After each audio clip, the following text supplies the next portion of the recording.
Hi all, ಎಲ್ಲರೂ ಹೇಗಿದ್ದೀರಾ? ಎಲ್ಲರೂ ಆರಾಮಾಗಿದ್ದೀರಾ ಅಂತ ಅಂದ್ಕೊಳ್ತೀನಿ. ಇದು ನನ್ನ ಫಸ್ಟ್ ಯೂಟ್ಯೂಬ್ ವ್ಲಾಗ್. ಸಪೋರ್ಟ್ ಮಾಡಿ, ಮತ್ತು ಏನಾದರೂ ಮಿಸ್ಟೇಕ್ ಇದ್ದರೆ ದಯವಿಟ್ಟು ತಿಳಿಸಿ, ನನ್ನನ್ನು ಸರಿ ಮಾಡ್ಕೊಳ್ಳೋಕ್ಕೆ ಟ್ರೈ ಮಾಡ್ತೀನಿ. ಆ್ಯಸ್ ಯೂಶ್ವಲಿ ನನ್ನ ಮಾರ್ನಿಂಗ್ ಹೀಗೆ ಸ್ಟಾರ್ಟ್ ಆಗೋದು, ಪೂಜೆ ಮಾಡಿ ಅದಾದಮೇಲೆ ತಿಂಡಿ ತಿಂದು ನೆಕ್ಸ್ಟು ನನ್ನ ಮಗಳು ಕೆಲಸಗಳೇ ಇರುತ್ತೆ, ಅದೇ ಆಗೋಗುತ್ತೆ. ಬಟ್ ನನ್ನ ವಿಡಿಯೋ ಸ್ಟಾರ್ಟ್ ಮಾಡಿದ ದಿನ ಆ್ಯಕ್ಚುಲಿ ಎಲ್ಲರಿಗೂ ಕೋಲ್ಡ್ ಸ್ಟಾರ್ಟ್ ಆಗಿಬಿಡ್ತು. ಹಾಗಾಗಿ ನನಗೆ ವಿಡಿಯೋ ಫುಲ್ ಕಂಟಿನ್ಯೂ ಮಾಡೋಕ್ಕಾಗಲಿಲ್ಲ. ಜಸ್ಟ್ ಕ್ಲಿಪ್ಪಿಂಗ್ಸ್ನ ಆ್ಯಡ್ ಮಾಡಿದ್ದೀನಿ. ಅವಳು ಹೇಗೆಲ್ಲ ತರಲೆ ಮಾಡ್ತಾಳೆ ಅಂತ. ಪಾಪ ಹುಷಾರಿರಲಿಲ್ಲ. ಅವಳು ಎದ್ಮೇಲೆ ಸ್ವಲ್ಪ ಕ್ಲಿಪ್ಪಿಂಗ್ಸ್ನ ಆ್ಯಡ್ ಮಾಡಿಕೊಂಡೆ. ಪೂಜೆ ಮುಗಿಸಿ ತಿಂಡಿ ತಿನ್ನಿಸಿ ಅವಳಿಗೆ ಸ್ನಾನ ಮಾಡಿಸಿ ಮಲಗಿಸ್ಬಿಟ್ಟಿದ್ದೆ. ಮಲಗಿ ಎದ್ದಾದಮೇಲೆ ಅವಳ ಜೊತೆ ಸ್ವಲ್ಪ ಕ್ಲಿಪ್ಪಿಂಗ್ಸ್ ತೊಗೊಂಡಿದ್ದೀನಿ, ಅದನ್ನ ಕೂಡ ಆ್ಯಡ್ ಮಾಡಿದ್ದೀನಿ, ನೋಡ್ಕೊ.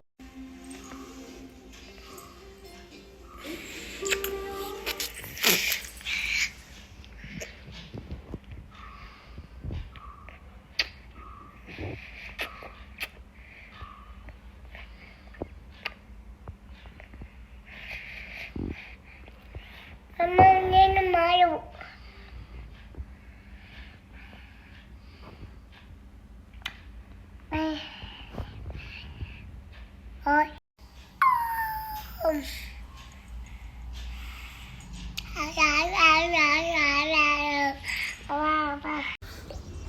ಅವಳ ಜೊತೆ ಎಲ್ಲ ಆಟ ಮುಗಿಸಿ ಅದಾದಮೇಲೆ ರಾತ್ರಿ ಊಟಕ್ಕೆ ಸ್ವಲ್ಪ ಚಿಕನ್ ಸಾಂಬಾರು ಮತ್ತು ಚಿಕನ್ ಫ್ರೈ ಮಾಡೋಣ ಅಂತ ಪ್ಲ್ಯಾನ್ ಮಾಡ್ಕೊಂಡ್ವಿ. ಅದಕ್ಕೆ ಸ್ವಲ್ಪ ಸಾಂಬಾರು ನಾರ್ಮಲ್ ಎಲ್ಲರಿಗೂ ಗೊತ್ತಿರುತ್ತೆ ಹೇಗೆ ಮಾಡೋದು ಅಂತ. ಯಾರಿಗಾದ್ರೂ ಗೊತ್ತಿಲ್ಲ ಅಂದರೆ ಯೂಸ್ಫುಲ್ ಆಗಲಿ ಅಂತ ನಾನು ಈ ಕ್ಲಿಪ್ಪಿಂಗ್ಸ್ನ ಆ್ಯಡ್ ಮಾಡಿದ್ದೀನಿ, ರೆಸಿಪಿ ಕೂಡ ಶೇರ್ ಮಾಡಿದ್ದೀನಿ. ಇದಕ್ಕೆ ಈರುಳ್ಳಿ, ಶುಂಠಿ, ಬೆಳ್ಳುಳ್ಳಿ, ಟೊಮೆಟೊ, ಪುದೀನ ಮತ್ತು ಕೊತ್ತಂಬರಿ ಇಷ್ಟನ್ನ ಹಾಕ್ಕೊಳ್ಳಿ. ಅದಾದಮೇಲೆ ಸ್ಪೈಸಸಲ್ಲಿ ಚಕ್ಕೆ, ಲವಂಗ ಮತ್ತು ಗಸಗಸೆ. ಚಕ್ಕೆ ಲವಂಗ ಸ್ವಲ್ಪ, ಗಸಗಸೆ 1 ಟೀ ಸ್ಪೂನ್ಗಿಂತ ಕಮ್ಮಿನೇ, ನಂದು ಚಿಕ್ಕ ಸ್ಪೂನು ಹಾಗಾಗಿರೋದ್ರಿಂದ ಸ್ವಲ್ಪ ಕಮ್ಮಿನೇ ಹಾಕ್ಕೊಂಡಿದ್ದೀನಿ. ಅದಾದಮೇಲೆ ಸ್ವಲ್ಪ ಕಡಲೆ ಆ್ಯಡ್ ಮಾಡಾದಮೇಲೆ ನಾನಿಲ್ಲಿ ಸ್ವಲ್ಪ ಕಾಯಿ ತುರಿ ಆ್ಯಡ್ ಮಾಡ್ಕೊಳ್ತಾ ಇದ್ದೀನಿ. ಸ್ವಲ್ಪನೇ ಸಾಕು, ಚಿಕನ್ ಸಾಂಬಾರಿಗೆ ಕಾಯಿ ಹಾಕಿದ್ರೆ ಅಷ್ಟೊಂದು ಏನು ಚೆನ್ನಾಗಿರಲ್ಲ. ನಾನು ಸ್ವಲ್ಪ ಆ್ಯಡ್ ಮಾಡ್ಕೊಳ್ತಿದ್ದೀನಿ.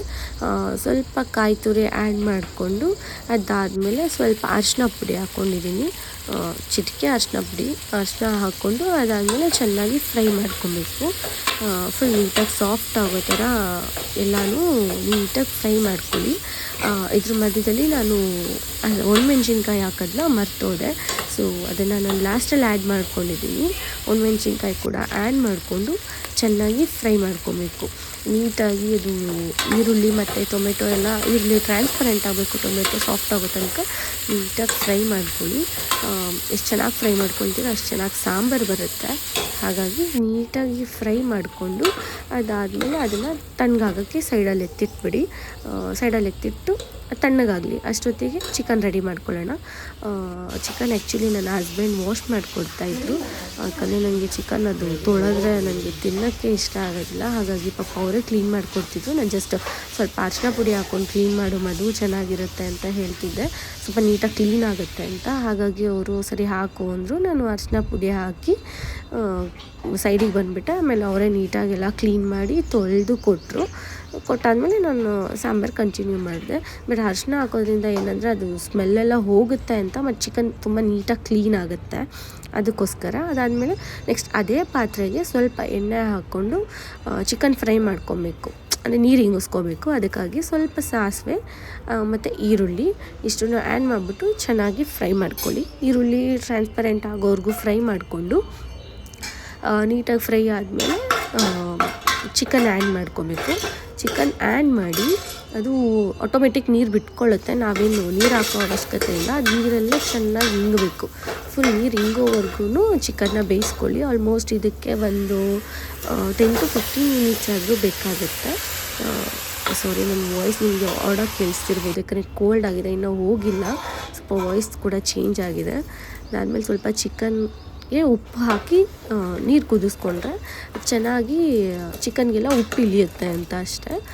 ಫುಲ್ ನೀಟಾಗಿ ತಿರುಗಿಸ್ಕೊಂಡು ಅದನ್ನು ಬಿಟ್ಬಿಡಿ. ಒಂದು 10-15 ನಿಮಿಷ ಚೆನ್ನಾಗಿ ಬೇಯಕ್ಕೆ ಬಿಡಿ. ಅದು ಮಧ್ಯ ಮಧ್ಯ ತಿರುಗಿಸ್ಕೊಳ್ತಾಯಿರಿ, ಇಲ್ಲಾಂದರೆ ಏನಾಗುತ್ತೆ ಅಂದರೆ ಕೆಳಗಡೆ ಇರೋ ಚಿಕನ್ ಮಾತ್ರ ನೀಟಾಗಿ ಬೇಯುತ್ತೆ, ಮೇಲ್ಗಡೆ ಇರೋ ಚಿಕನ್ ಎಲ್ಲ ಬೆಂದೇ ಇರಲ್ಲ.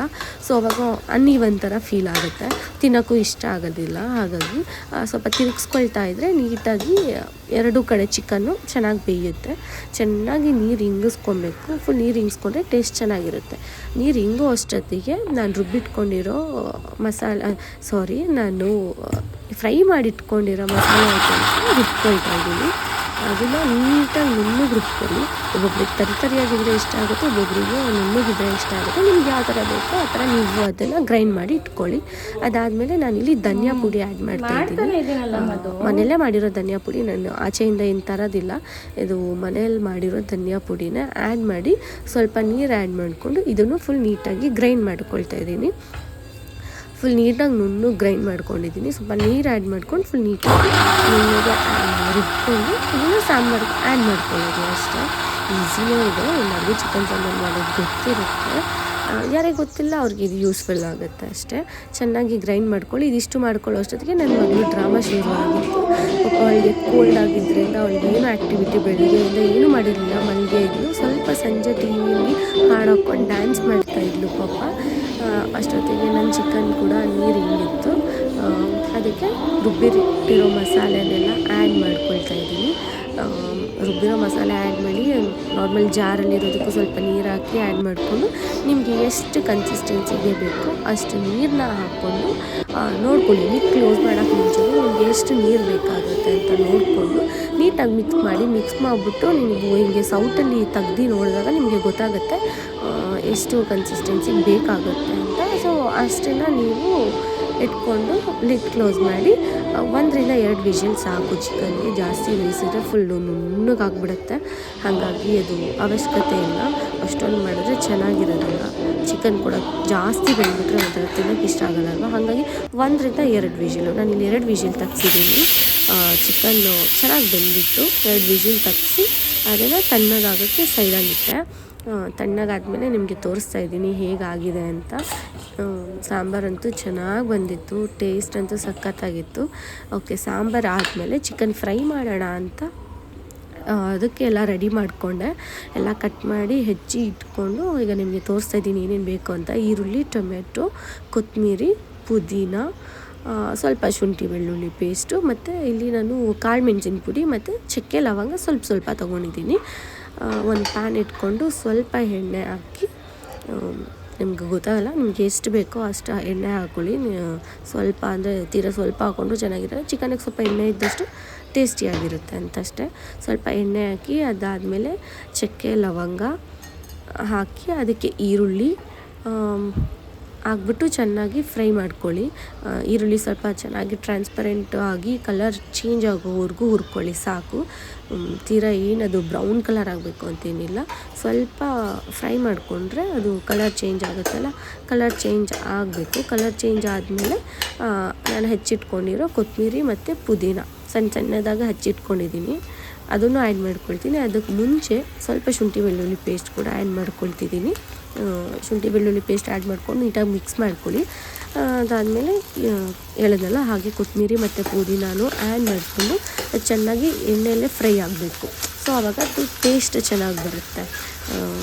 ನಾವು ಮುಂಚೆನೇ ಟೊಮೆಟೊ ಹಾಕ್ಬಿಟ್ರೆ ಇದು ಬೇಯಲ್ಲ. ಹಾಗಾಗಿ ಅದಾದಮೇಲೆ ಟೊಮೆಟೊ ಹಾಕ್ಕೊಂಡು ಟೊಮೆಟೊ ಕೂಡ ಸಾಫ್ಟ್ ಆಗೋವರೆಗೂ ಬೇಯಿಸ್ಕೊಳ್ಳಿ. ಇಲ್ಲಿ ನಾನು ಒಂದು ಮೀಡಿಯಮ್ ಸೈಜ್ ಟೊಮೆಟೊ ತೊಗೊಂಡಿದ್ದೀನಿ, ಯಾಕಂದರೆ ಸ್ವಲ್ಪ ಚಿಕನ್ ಅಷ್ಟೇ ಮಾಡ್ಕೊಳ್ತಾ ಇರೋದು, ಫ್ರೈ ಏನು ಜಾಸ್ತಿ ಮಾಡ್ತಾಯಿಲ್ಲ. ಹಾಗಾಗಿ ಸ್ವಲ್ಪ ಮಾಡ್ಕೊಳ್ತಾ ಇರೋದ್ರಿಂದ ಕ್ವಾಂಟಿಟಿ ಎಲ್ಲ ಕಮ್ಮಿನೇ ಹಾಕ್ಕೊಂಡಿದ್ದೀನಿ.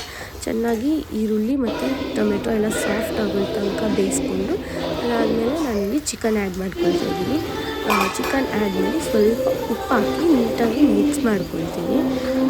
ಉಪ್ಪು ಹಾಕ್ಕೊಂಡು ಆದಮೇಲೆ ನೀಟಾಗಿ ಮಿಕ್ಸ್ ಮಾಡ್ಕೊಂಡು ನೀಟಾಗಿ ಉಪ್ಪು ಹಿಡಿಯುತ್ತೆ. ಅದಾದಮೇಲೆ ಲಿಡ್ ಕ್ಲೋಸ್ ಮಾಡಿ ಒಂದು 10 to 15 ಮಿನಿಟ್ಸ್, ಇದಕ್ಕಿಂತ 10 ಮಿನಿಟ್ಸು ಬೇಕಾಗಿಲ್ಲ, ಯಾಕಂದರೆ ಸ್ವಲ್ಪನೇ ಇರೋದಿಲ್ಲ ಚಿಕನ್ನು, ಒಂದು 5 to 10 ಮಿನಿಟ್ಸ್ ಆಗುತ್ತೆ. ನೀಟಾಗಿ ಅದು ನೀರು ಹಿಂಗೋವರೆಗೂ ಕುದಿಸ್ಕೊಳ್ಳಿ. ಆವಾಗ ಸ್ವಲ್ಪ ಚಿಕನ್ ಸಾಫ್ಟಾಗಿ ಬೇಯುತ್ತೆ. ಬೇಯಬೇಕು ಅಂದರೆ ಹಾಗೆ ಮಾಡಬೇಕು, ಲಿಡ್ ಕ್ಲೋಸ್ ಮಾಡಿಬಿಟ್ಟು ಒಂದು 10 ಮಿನಿಟ್ಸ್ ನಾನು ಹಾಗೆ ಬಿಟ್ಬಿಡ್ತೀನಿ. ಸೊ ನೀರೆಲ್ಲ ಚೆನ್ನಾಗಿ ಹೀರ್ಕೊಳ್ಳುತ್ತೆ. ಅದಾದಮೇಲೆ ನೀರೆಲ್ಲ ಹಿಂಗಾದ್ಮೇಲೆ ನಾನು ಇದಕ್ಕೆ ಮಸಾಲೆನ ಆ್ಯಡ್ ಮಾಡ್ಕೊಳ್ತೀನಿ. ಜಾಸ್ತಿ ಏನು ಮಸಾಲೆ ಇಲ್ಲ, ಲೈಟಾಗಿ ಸ್ವಲ್ಪ ಮಸಾಲೆ ಆ್ಯಡ್ ಮಾಡಿಕೊಂಡ್ರೆ ಫ್ರೈ ಚೆನ್ನಾಗಿರುತ್ತೆ. ಅದಿನ್ನೂ ಬೆಂದಿರಲಿಲ್ಲ, ಹಾಗಾಗಿ ಇನ್ನೊಂದು ಸ್ವಲ್ಪ ಬೇಯಲಿ ಅಂತ ಲಿಡ್ ಕ್ಲೋಸ್ ಮಾಡಿ ಇಟ್ಟೆ. ನೀರೆಲ್ಲ ಹಿಂಗಿತ್ತು. ನೀರೆಲ್ಲ ಹಿಂಗಾದ್ಮೇಲೆ ನಾನು ನೆಕ್ಸ್ಟ್ ಅದೇ ಒಬ್ವಿಯಸ್ಲಿ ಮಸಾಲೆನ ಆ್ಯಡ್ ಮಾಡಬೇಕು. ಮಸಾಲೆ ಆ್ಯಡ್ ಮಾಡ್ತಾಯಿದ್ದೀನಿ. ಇದಕ್ಕೆ ನಾನು ಪೆಪ್ಪರ್ ಪೌಡರ್ 1 ಟೀ ಸ್ಪೂನಷ್ಟು ಪೆಪ್ಪರ್ ಪೌಡರ್ನ ಆ್ಯಡ್ ಮಾಡ್ಕೊಳ್ತಾ ಇದ್ದೀನಿ. ಜಾಸ್ತಿ ಬೇಕಂದವರು ಜಾಸ್ತಿ ಕೂಡ ಹಾಕ್ಕೋಬೋದು. ನನಗೆ 1 ಟೀ ಸ್ಪೂನ್ ಸಾಕು ಅನ್ನಿಸ್ತು. ಮತ್ತು ಗರಂ ಮಸಾಲ ಹಾಕ್ಕೊಳ್ತಾ ಇದ್ದೀನಿ ಇಲ್ಲಿ. ಗರಂ ಮಸಾಲ ಆದಮೇಲೆ ಚಿಕನ್ ಮಸಾಲ ಬರುತ್ತಲ್ಲ, ಚಿಕನ್ ಫ್ರೈ ಮಸಾಲ ಬರುತ್ತಲ್ಲ, ಅದನ್ನು ಕೂಡ ಆ್ಯಡ್ ಮಾಡ್ಕೊಳ್ತಾ ಇದ್ದೀನಿ ಸ್ವಲ್ಪ. ಇದಿಷ್ಟನ್ನು ಆ್ಯಡ್ ಮಾಡಿಬಿಟ್ಟು ಚೆನ್ನಾಗಿ ಮಿಕ್ಸ್ ಮಾಡ್ಕೊಳ್ಳಿ. ಮಿಕ್ಸ್ ಮಾಡ್ಕೊಂಡಾದ್ಮೇಲೆ ಈ ಚಿಕನ್ಗೆ ಬೇಯೋದಕ್ಕೆ ಒಂದು ಸ್ವಲ್ಪ ನೀರು ಆ್ಯಡ್ ಮಾಡ್ಕೊಬೇಕಾಗುತ್ತೆ. ನಿಮಗೆ ಡ್ರೈ ಬೇಕಂದರೆ ಡ್ರೈಯೂ ಮಾಡ್ಕೋಬೋದು. ನನಗೆ ಚೂರು ಡ್ರೈ ಬೇಕಾಗಿರಲಿಲ್ಲ, ಸ್ವಲ್ಪ ಏನು ಫ್ರೈ ಹೇಗಿರುತ್ತೋ ಹಾಗಿದ್ದರೆ ಸಾಕಾಗಿತ್ತು. ಹಾಗಾಗಿ ನಾನು ಒಂದು ಪುಟಾಣಿ ಗ್ಲಾಸಲ್ಲಿ 1 ಟೀ ಗ್ಲಾಸ್ ಅಷ್ಟರಲ್ಲಿ 1 ಗ್ಲಾಸ್ ನೀರು ಆ್ಯಡ್ ಮಾಡಿಬಿಟ್ಟು ಚೆನ್ನಾಗಿ ಬೇಯಿಸ್ಕೊಂಡೆ. ಅಷ್ಟೇ, ಇಷ್ಟು ಮಾಡಿದ್ರೆ ಚಿಕನ್ ಫ್ರೈ ರೆಡಿಯಾಗಿ ಹೋಗುತ್ತೆ. ಸಖತ್ ಟೇಸ್ಟಿಯಾಗಿ ಕೂಡ ಇರುತ್ತೆ. ಒಂದು ಸತಿ ಟ್ರೈ ಮಾಡಿ ನೋಡಿ, ಚೆನ್ನಾಗಿರುತ್ತೆ. ಇದು ಲಿಡ್ ಕ್ಲೋಸ್ ಮಾಡಿಬಿಟ್ಟು 10 to 15 ಮಿನಿಟ್ಸ್ ಲೋ ಫ್ಲೇಮಲ್ಲೇ ಇಟ್ಟು ಚೆನ್ನಾಗಿ ಬೇಯಿಸ್ಕೊಳ್ಳಿ. ಯಾಕೆ ಲೋ ಫ್ಲೇಮ್ ಅಂದರೆ ಸ್ವಲ್ಪ ನೀರು ನಾವು ಕಮ್ಮಿ ಹಾಕಿರೋದ್ರಿಂದ ತಳ ಹಿಡಿಯೋ ಚಾನ್ಸಸ್ ಜಾಸ್ತಿ ಇರುತ್ತೆ. ಮಧ್ಯ ಲಿಡ್ ಓಪನ್ ಮಾಡಿ ಸ್ವಲ್ಪ ನೀಟಾಗಿ ತಿರುಗಿಸ್ಕೊಳ್ಳಿ. ಆವಾಗ ಮಸಾಲೆ ಎಲ್ಲ ಚೆನ್ನಾಗಿ ಮಿಕ್ಸ್ ಆಗುತ್ತೆ. ಇಷ್ಟು ಮಾಡಿದ್ರೆ chicken fry ready. Chicken fry ಆದಮೇಲೆ ನಾರ್ಮಲ್ ಊಟಕ್ಕೆ ಕೊಟ್ಟೆ. ನನ್ನ ಹಸ್ಬೆಂಡ್ಗೆ ಊಟ ಕೊಟ್ಟು ನನ್ನ ಮಗಳಿಗೆ ಊಟ ಮಾಡಿಸಿ ನಾವೆಲ್ಲ ಊಟ ಮಾಡಿ ಮುಗಿಸೋ ಅಷ್ಟೊತ್ತಿಗೆ ಆಲ್ಮೋಸ್ಟ್ ಇವತ್ತು 11 o'clock ಆಗಿತ್ತು. ಯಾಕಂದರೆ ಫಸ್ಟ್ ಟೈಮ್ ನಾನು ವಿಡಿಯೋ ಶೂಟ್ ಮಾಡ್ಕೊಂಡಿದ್ದರಿಂದ ಸಿಕ್ಕಾಪಟ್ಟೆ ಲೇಟ್ ಆಯಿತು. ನಂಗೆ ಗೊತ್ತಿಲ್ಲ ಹೇಗೆಲ್ಲ ಶೂಟ್ ಮಾಡಬೇಕು ಅಂತ. ನಾನೊಂದು ಅಂದಾಜು ಮೇಲೆ ಇಟ್ಕೊಂಡು ನೀಟಾಗೆಲ್ಲ ಶೂಟ್ ಮಾಡಿಕೊಂಡೆ. ಅದಾದಮೇಲೆ ಅವರಿಗೆ ಊಟ ಕೊಟ್ಟು ಊಟ ಮುಗಿಸಿ ಊಟ ಎಲ್ಲ ಆದಮೇಲೆ ಯೂಶ್ವಲಿ ಗೊತ್ತೇ ಇರುತ್ತಲ್ಲ ಹೆಣ್ಮಕ್ಳು ಸ್ಕಿನ್ ಕೇರ್ ಎಲ್ಲ ಮುಗಿಸಿ ನಾನು ಮಲ್ಗೋ ಅಷ್ಟೊತ್ತಿಗೆ ಆಲ್ಮೋಸ್ಟ್ 11:30 ಆಗಿತ್ತು. ಇದು ನನ್ನ ಡೇ ಆಗಿತ್ತು. ಹೋಪ್ ನಿಮಗೆಲ್ಲ ಈ ವಿಡಿಯೋ ಇಷ್ಟ ಆಗಿದೆ ಅಂತ. ಲೈಕ್ ಮಾಡಿ, ಶೇರ್ ಮಾಡಿ, ಸಪೋರ್ಟ್ ಮಾಡಿ. ಬಾಯ್.